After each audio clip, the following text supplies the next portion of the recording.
আওয়ামী লীগের ওপর নিষেধাজ্ঞা দ্রুত প্রত্যাহারের সম্ভাবনা নেই। আইন উপদেষ্টা ডক্টর আসিফ নজরুল।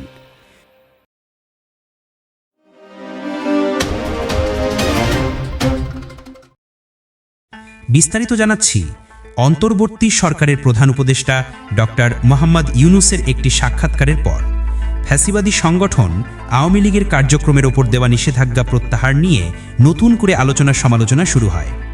এই প্রসঙ্গে স্পষ্ট মন্তব্য করেছেন আইন উপদেষ্টা ডক্টর আসিফ নজরুল। বুধবার ১ অক্টোবর দুপুরে বরিশালে সাংবাদিকদের সঙ্গে আলাপকালে তিনি বলেন, আওয়ামী লীগের কার্যক্রমের নিষেধাজ্ঞা দ্রুত প্রত্যাহার হবে এমন কোনো সম্ভাবনা নেই। তিনি আরও বলেন, যখন একটা দলের কার্যক্রম নিষিদ্ধ করা হয় তখন প্রশ্ন থাকে স্থায়ী না অস্থায়ী। আওয়ামী লীগের কার্যক্রমের ওপর দেওয়া নিষেধাজ্ঞা উঠিয়ে নেওয়া হবে এরকম কোনো সম্ভাবনা আমি দেখছি না। বিদেশি গণমাধ্যমে প্রধান উপদেষ্টার সাক্ষাৎকারের প্রসঙ্গে আইন উপদেষ্টা জানান, ফেব্রুয়ারির প্রথম অর্ধার্ধেই নির্বাচন অনুষ্ঠিত হবে। এই সময় তিনি পূজা মণ্ডপ পরিদর্শন উপলক্ষে বরিশালে অবস্থান করছিলেন।